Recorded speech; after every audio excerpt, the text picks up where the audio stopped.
Once upon a time, in the sunlit village of Columbula, nestled between rolling hills and golden savannas, there lived a woman named Mama Nia. Mama Nia was known throughout the village for her quiet demeanor and tireless hands.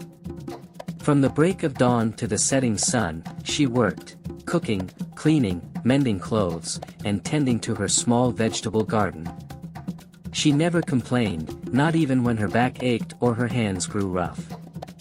She was a pillar of her family, though few seemed to notice. Mama Nia had 3 children, Ao, Zuri, and little Kofi. Her husband, Babu, was a hunter who often came home late, bringing stories of the wild but rarely thanking Mama Nia for the warm meals or mended clothes she prepared for him. To everyone, Mama Nia's love and care seemed as ordinary as the rising sun, constant, unchanging, and easily overlooked. One day, Mama Nia quietly packed a small bundle of belongings. She left a note on the wooden table in the center of their modest home. It read, "Sometimes, silence is a burden only the heart can carry. I need time to breathe and be heard." And with that, Mama Nia walked out into the morning mist, leaving the village behind. At first, her family didn't notice her absence. Ao assumed she was in the garden, Zuri thought she was fetching water, and Kofi believed she was cooking breakfast. But as the hours turned into a day, and the day stretched into 2, the household began to unravel. "Ao, where is my hunting cloak? It's torn," Babu barked one evening. "I don't know how to sew," Ao mumbled. "Zuri, where is the water for cooking?" "I forgot to fetch it," Zuri admitted, her face red with shame. Little Kofi sniffled. "I miss Mama," he whispered, clutching a ragged doll Mama Nia had made for him. The once lively home grew silent. The meals were sparse and tasteless, the laundry piled up, and the family, who had taken Mama Nia's quiet sacrifices for granted, began to feel the weight of her absence. Meanwhile, in the forest, Mama Nia stayed with her sister, Auntie Amara, who lived in a small hut by a sparkling stream. Auntie Amara was a wise woman known for her stories and laughter. She welcomed Mama Nia with open arms. "Sometimes, the loudest cry for help is silence," Auntie Amara said one evening as they sat by the fire. "But remember, Nia, silence also teaches. Let them learn the cost of your love." Back in Columbula, the village began to murmur. "Where is Mama Nia?" the neighbors whispered. She was the heart of that home. Babu grew restless, pacing the floor each night, while Ao and Zuri tried their best to fill their mother's shoes but only stumbled under the weight of it all. One evening, as the family sat in their dimly lit home, Zuri burst into tears. "I miss her laugh," she said. "I miss her cooking," Ao admitted. "I miss how she always hugged me goodnight," Kofi whispered. Babu hung his head. "I didn't realize how much she carried," he said, his voice heavy with regret. And so, under the silver light of the moon, the family decided to go in search of Mama Nia. They packed a basket with bread and fruit, and with lanterns in hand, they stepped into the forest, calling her name. "Mama Nia! Mama Nia! Please come back!" The forest echoed with their cries, and deep in her sister's hut, Mama Nia heard them. Her heart ached, but she waited, for she knew they needed to learn the value of her presence before she returned. Mama Nia sat by the fire in Auntie Amara's hut, her heart torn as she listened to the faint cries of her family echoing through the night. Auntie Amara, ever wise and calm, placed a reassuring hand on her sister's shoulder. "They are searching for you now because they finally understand your worth," Auntie Amara said softly. "But it is not enough to miss you, they must change. Only then will your silence have taught them its lesson." Meanwhile, Babu, Ao, Zuri, and little Kofi pressed on through the forest.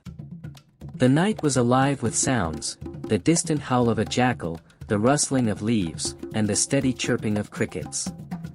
Little Kofi clutched Zuri's hand tightly, his small feet stumbling over roots. "Papa, are we lost?"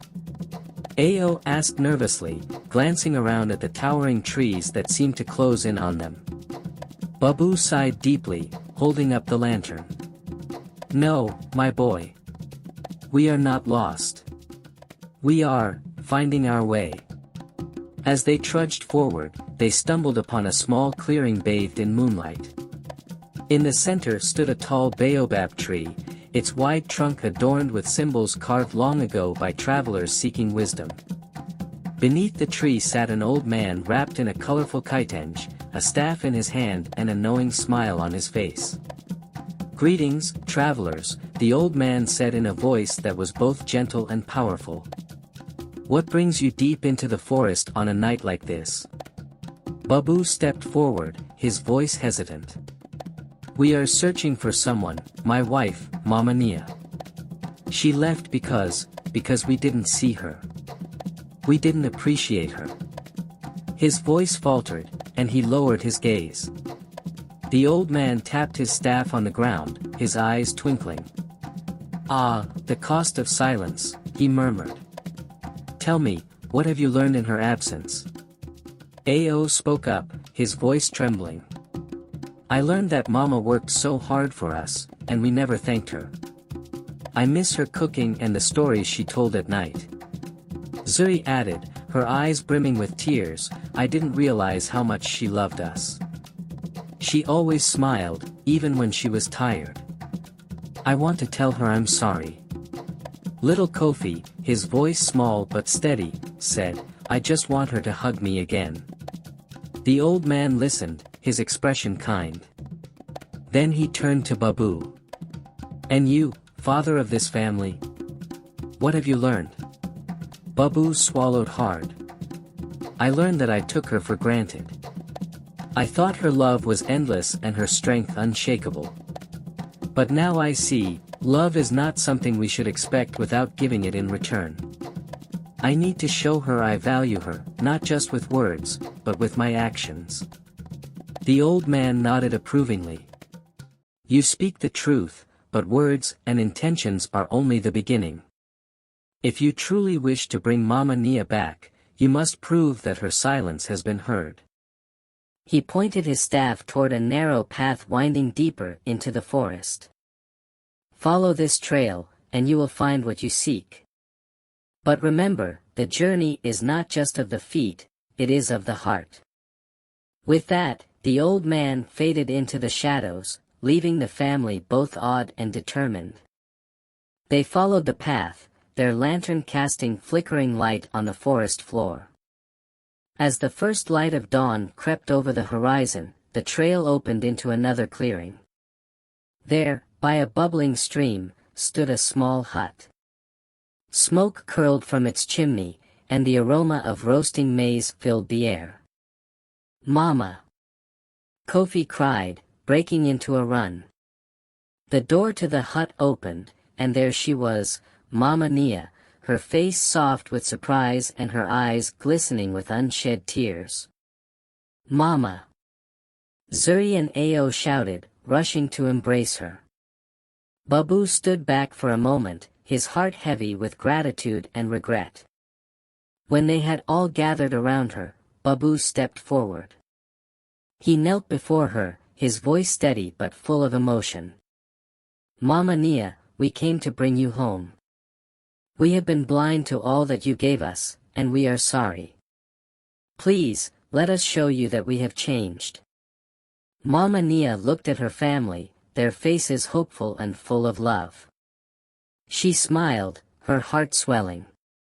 "The journey you took was not an easy one, but it was necessary. I will come home, but only if we all walk together, with open hearts and gratitude." The family agreed, and together, they returned to Columbia, their hearts forever changed. From that day on, Mama Nia's sacrifices were no longer silent. Her family learned to share the load, express their love, and cherish the quiet strength that had always held them together. And so, The story of Mama Nia and the cost of silence became a lesson passed down in the village, a tale of love, appreciation, and the power of a family united.